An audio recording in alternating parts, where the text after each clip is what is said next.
விஷயம் இல்லை. பாரு மாதிரி இப்போ எல்லா இடத்துலையும் சண்டை போடணும்னு அவசியம் இல்லை. இல்லை கண்டென்ட்டுக்காக எதையாச்சும் பண்ணிக்கிட்டு இருக்கணும்னு அவசியம் இல்லை. ஆனால் சரி தப்பு பேசுகிற இடத்துலையாவது போய் நீங்கள் ஒரு ஸ்டாண்ட் எடுக்கணும். குறைஞ்சபட்சம் நாமினேஷன்லையாவது இவங்க இதை பண்ணது எனக்கு பிடிக்கல, இல்லை இந்த வீட்டில் இந்த குரூப்பிசம் இருக்குது, இந்த வீட்டில் இது இந்த மாதிரி அன்ஃபேராக இருக்குன்ற விஷயத்தில் நீங்கள் நாமினேஷன் பெர்ஸ்பெக்டிவ்லையாவது உங்கள் கேமை ஆடணும். நீங்கள் கத்தணும், சண்டை போடணும், இல்லைனா வந்து கண்டென்ட்டுக்காகவே எதையாச்சும் கிரியேட் பண்ணணும்னு அவசியம் இல்லை. ஆனால் நாமினேஷன் குறைஞ்சபட்சம் நீங்கள் நாமினேஷன்லையாவது அவங்க பேரை கொண்டு வர்றது தான் நீங்கள் அந்த கேமுக்கு டிசர்விங்காக இல்லையாங்கிறத ப்ரூஃப் பண்ணோன்னா. எப்பயுமே திவாகர் பாரு மேலேயே தான் வந்து விக்ரமும் வந்து ட்ராவல் பண்ணார், பிரவீனும் அதை மட்டும்தான் பண்ணாரு. ஒரு சில இடங்கள்ல அவர் மாத்தி பண்ணியிருக்கலாம், ஆனா அவரும் அந்த குரூப்பிசம்குள்ள ஒளிஞ்சுக்கிட்டு தான் இருந்தாரு அப்படின்னு சொல்ற இடத்துல அவர் கேமை அவர் வந்து விட்டுட்டாரு அப்படின்னு தான் நான் சொல்லுவேன்.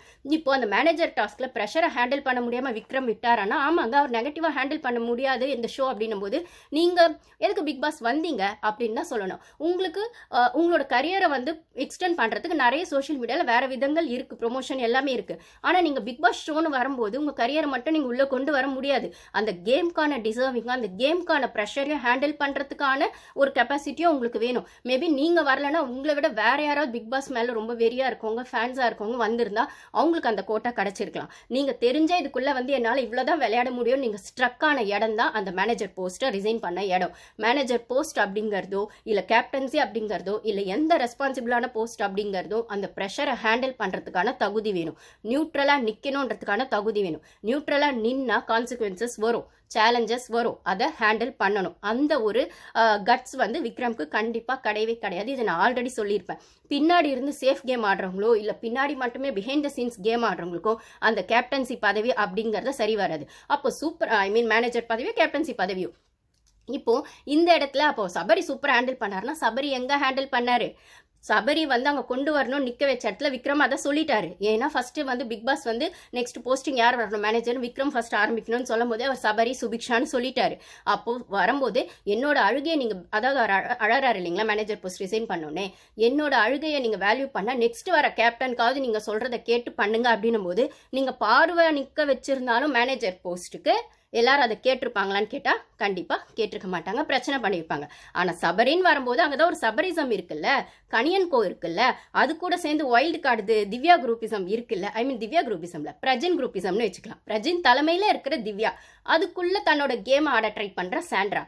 ஓகேவா? அந்த பிரஜின் திவ்யா இந்த கனி குரூப்ல இருந்து சாண்ட்ரா தனியா வந்தாதான் அவங்க கேம் தெளிவாக இருக்குமே தவிர இந்த சீக்ரெட் டாஸ்க்னால மட்டும் அவங்கள வந்து ஒரு ஸ்ட்ராங் கண்டஸ்டன்ட்னு நான் சொல்ல மாட்டேன். பிக் பாஸ் சப்போர்ட்டோட அவங்க அதை பண்ணாங்களே தவிர பிக் பாஸ் சப்போர்ட் இல்லாமல் பண்ணியிருப்பாங்களா அப்படின்னு கேட்டால் அது எனக்கு கொஸ்டின் மார்க் தான்.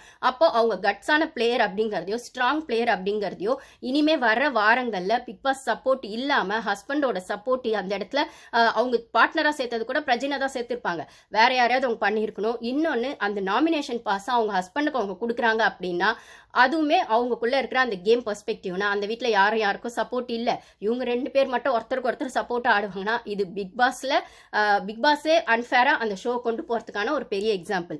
இன்னொன்று டைரக்ட் நாமினேஷன்ல அவங்க பார்வையோ திவாகரியா தான் போடுவாங்கன்னா திருப்பி இதே குட்டைக்குள்ள ஒரு மட்டையா தான் அவங்கள பார்க்க முடியுமே தவிர அதே கனியையோ சபரியோ இல்லைன்னா வந்து இன்னும் அங்கே ஸ்ட்ராங்கா இருக்க கண்டஸ்டன்ஸையோ யாராச்சும் ஏன் அவங்க திவ்யாவையோ அப்படி போட்டாங்கன்னா தான் அவங்க கேம் தனித்துவமா தெரியப்படும் தவிர திருப்பி அந்த குரூப்பிசம்குள்ளேயே ஒளிஞ்சுக்கிட்டு திவாகர் பாருன்னு ஆடுனா தெரியவே தெரியாது. இதை தான் இன்னைக்கான எபிசோட்ல சுபிக்ஷா கேட்பாங்க பாரு கிட்ட. நீங்க பார்த்திருப்பீங்க, என்ன ஒரு இவ்வளவு பெரிய பிளேயர் வெளில போயிட்டாங்க அப்படின்னு அவங்க பேசிட்டு இருக்கும்போது, ஆமா நீங்க வந்து உங்களோட ஒரு ஸ்ட்ராங் பிளேயர் வெளில போறதுக்கான காரணம் சரியா ஆடாத பிளேயர்ஸை உள்ள வந்து ஒளிஞ்சிட்டு இருக்கிறது தான். அப்போ ஸ்ட்ராங் பிளேயர்ஸும் அந்த குரூப்பிசம்குள்ள வந்துட்டு மறைஞ்சிட்டு இருக்காங்கன்னா அப்போ டிசர்விங் பிளேயர்ஸ் தான் வெளில போவாங்கன்னா நீங்க நாமினேஷன் அப்போ சுபிக்ஷாவை கரெக்டா ஸ்லிப்பர் ஷாட்டா கேட்பாங்களே, பாரு நீ கூட என்னதானே நாமினேட் பண்ண, 10 ஓட்டு போட்டானே 12 ஓட்டு போட்டானே 2 ஓட்டு வந்தா, இன்ஃபேக்ட் 1 ஓட்டு ஓட்டாலே நாமினேஷன்ல வரும்னா நீ என்னதானே பண்ண, நீ மத்தவங்கள யாரையாச்சும் பண்ணிருக்கலாம்னா அப்ப சுபிக்ஷா சொல்லுவாங்க கனியை பண்ணணுச்சா கனி நாமினேஷன்ல வந்துட்டு இருந்தாங்க, ஃப்ரீ நாமினேஷன்ல இருந்தாங்க, அதனால பண்ண முடியலன்னா ஏமா கனி மட்டும்தான் அந்த வீட்டில் உனக்கு பிரச்சனையா, ஏன் நீ சபரியை பண்ணியிருக்கலாம்ல, எஃப்ஜேவை பண்ணியிருக்கலாம்ல, ஏன் விக்கல்ஸ் விக்ரம பண்ணியிருக்கலாம்லன்னா நீங்களும் ஒரு குரூப்பிசம்குள்ள ஆடுறீங்கல்ல, சுபிக்ஷாவை பண்ணக்கூடாது, விக்கல்ஸ் விக்ரம் பண்ணக்கூடாது, சபரி அண்ணனை பண்ணக்கூடாது, எஃப்ஜேவை பண்ணக்கூடாது, ரம்யாவை பண்ணியிருக்கலாம்ல, ஏன் ரம்யாவை பண்ணல? ஏன் அரோராவை பண்ணியிருக்கலாம்ல, அரோராவை கூட ஏன் யாருமே நாமினேஷன்ல கொண்டு வரல? அவங்களுமே அந்த வீட்டில் டிசர்விங் இல்லைன்னு தான் சேதுபதி சார் 10 வாட்டி சொல்லிட்டு இருக்காருல்ல, ஏன் நீங்க கொண்டு வரல? அப்போ நீங்க அந்த பர்சனல் வெஞ்சன்ஸுக்குள்ளதான் அந்த நாமினேஷனை பண்றீங்க அப்படின்னும் போது நீங்க அந்த கேமுக்கு டிசர்விங் கிடையவே கிடையாது அப்படின்னு சொல்ற இடத்துல பிரவீனோ அந்த சான்ஸை விட்டுட்டாரு. நாமினேட் பண்ற இடங்கள்லயோ குரூப்பை விளையாடுற இடத்துலயோ கேப்டன்சிலயோ அவர் நியாயமா இல்லாம இருந்த விஷயங்கள் தான். ஆனா அவர் வெளில போகும்போது பாரு கிட்ட நல்ல கேம் ஆடுற அப்படின்னு சொன்னாலுமே அவருக்கு உள்ள கோவம் பாரு மேல இருந்தாலுமே, பாரு அவங்க கேம் ஆடுறாங்க, அவங்க கேமை கொஸ்டின் பண்ணணும்னா நீங்க உங்க கேம் ஆடணுமே தவிர குரூப்பிசம்குள்ள ஒளிஞ்சிக்கிட்டு இருந்தா வேலைக்கு ஆகாது. என்னோட வீடியோஸ் பாக்குறவங்களுக்கு நான் ஃபர்ஸ்ட்ல இருந்து சொல்லிருப்பேன், குரூப்பிசம் ஃபர்ஸ்ட் வீக்ல இருந்து பாரு. பிரவீன் ராஜை விட்டுடுங்க, அதுக்கப்புறம் ஆதிரை, துஷார், இப்போ பிரவீன்.